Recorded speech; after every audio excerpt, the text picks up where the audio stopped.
Hello everyone, welcome back to the channel simply mathphobia. तो आज की वीडियो में हम लोग बायनोमियल से रिलेटेड कुछ प्रॉब्लम्स करेंगे। बेसिकली ये जो प्रॉब्लम है वो उसमें हमें क्या करना है, कोफिशिएंट फाइंड करना है मिडिल टर्म का। यानी जो भी आपको एक्सपेंशन गिवन है उसका जो मिडिल टर्म होगा उसका कोफिशिएंट क्या होगा वो हम कैसे कैलकुलेट करेंगे। तो उस पर बेस्ड हम आज 2-3 प्रॉब्लम्स करेंगे। तो चलिए स्टार्ट करते हैं।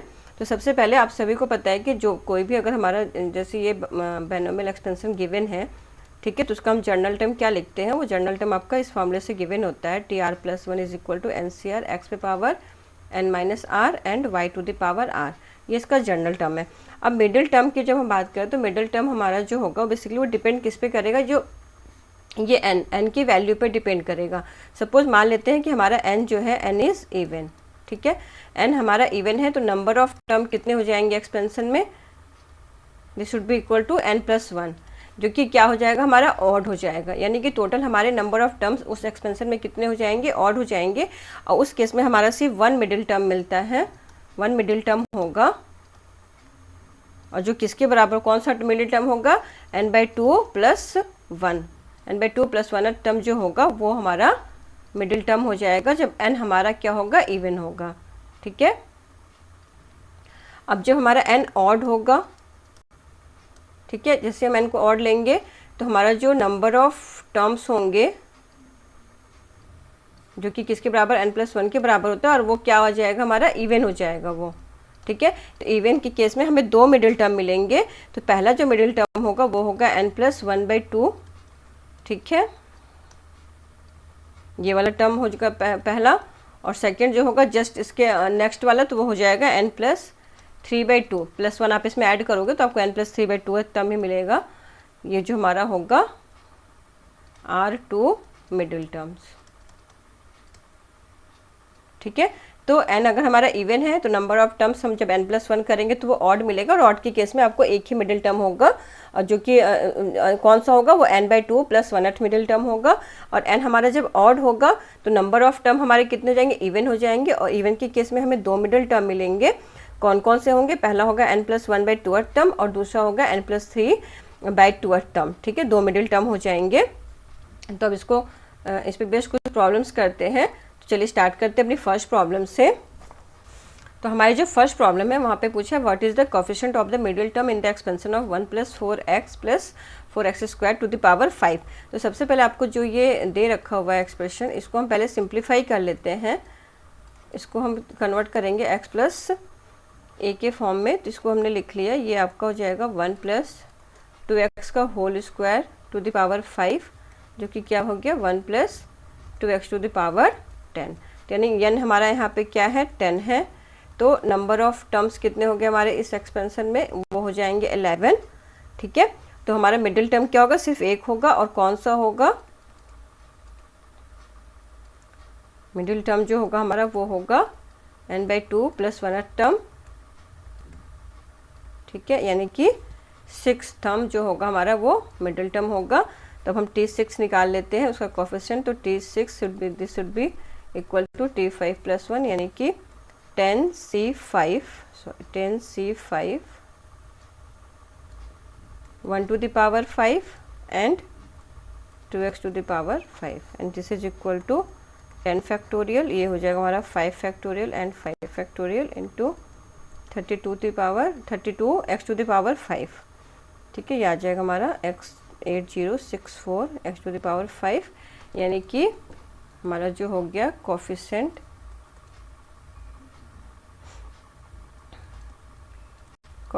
ऑफ मिडिल टर्म जो हमारा हो गया इस केस में वो हो गया 8064, ठीक है। तो इस तरीके से हमें निकालना है। जो भी एक्सप्रेशन गिवन होगा उसको पहले हम थोड़ा सिंप्लीफाई करेंगे, x + a के फॉर्म में कन्वर्ट करेंगे। फिर वहाँ से हम देखेंगे n हमारा क्या है, ऑड है कि इवन है, तो उससे हमारे नंबर ऑफ टर्म हमें पता चल जाएंगे। उसके बाद हमारा मिडिल टर्म 1 होगा या 2 होगा, उससे हम नंबर ऑफ टर्म से डिसाइड करेंगे। तब करते हैं अपनी सेकेंड प्रॉब्लम।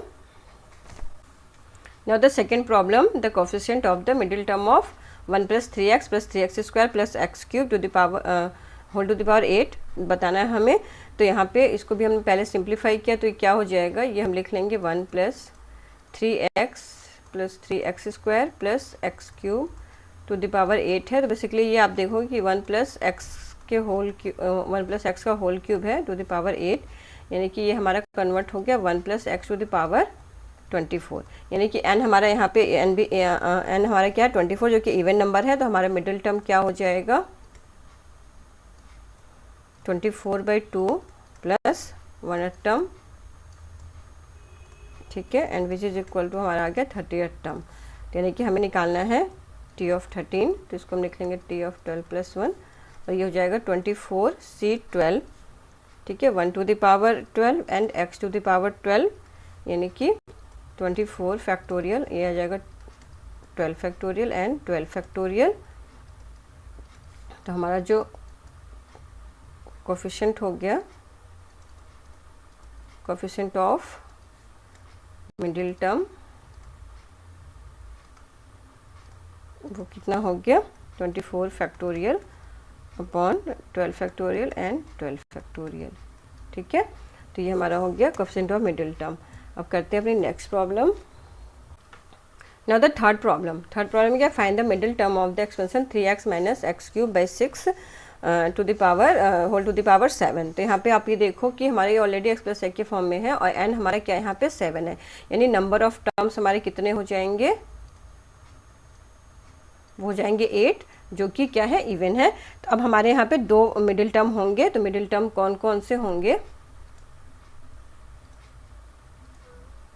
वो हो जाएंगे, पहला हो जाएगा n+1/2 toward term, and next हो जाएगा n+3/2 टूअर्ड टर्म, ठीक है।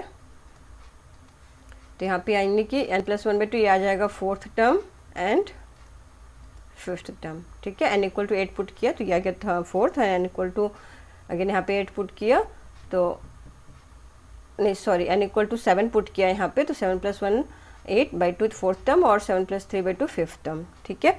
तब हमें कैलकुलेट क्या करना है, सबसे पहले हम t5 निकाल लेते हैं। तो t5 हमारा क्या हो जाएगा t4+1, इसको हम कर लेंगे 7c4, 3x का क्यूब हो जाएगा n minus r and minus x cube upon 6 to the power 4, ठीक है, and this is equal to 7c4, ये हो जाएगा 27, और ये आ गया हमारा x to the power 12 and 6 to the power 4, ठीक है। माइनस था, पावर 4 थे तो प्लस हो गया हमारा, ये हो जाएगा 7 फैक्टोरियल, ये हो जाएगा 4 factorial and 3 factorial into 27 upon 6 to the power 4 and x to the power, ये हो जाएगा हमारा 15, ठीक है, and this is equal to, इसको आप सिंप्लीफाई कर लोगे तो ये आ जाएगा 35 अपॉन 48, ठीक है।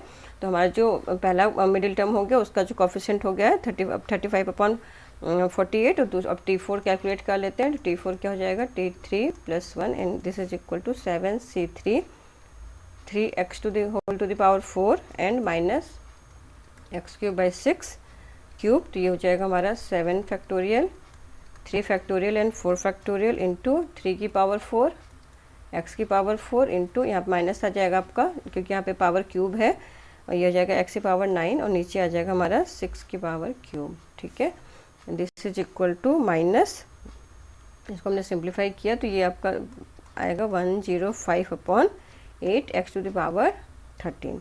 तो यानी कि हमारा जो एक मिडिल टर्म था उसका कोफिशिएंट था -105 अपॉन 8, और दूसरा जो मिडिल टर्म था उसका जो कोफिशिएंट हो गया वो हो गया 35 अपॉन 48। तो इस तरीके से हम मिडिल टर्म का अगर कोफिशिएंट फाइंड करने को पूछा है तो आपको ऐसे ही करना है, सबसे पहले आपको उसको थोड़ा सा सिंप्लीफाई करना है। सिंप्लीफाई करने के बाद हमें देखना है कि वहाँ नंबर ऑफ टर्म्स ऑड हो रहे हैं या इवन हो रहे हैं।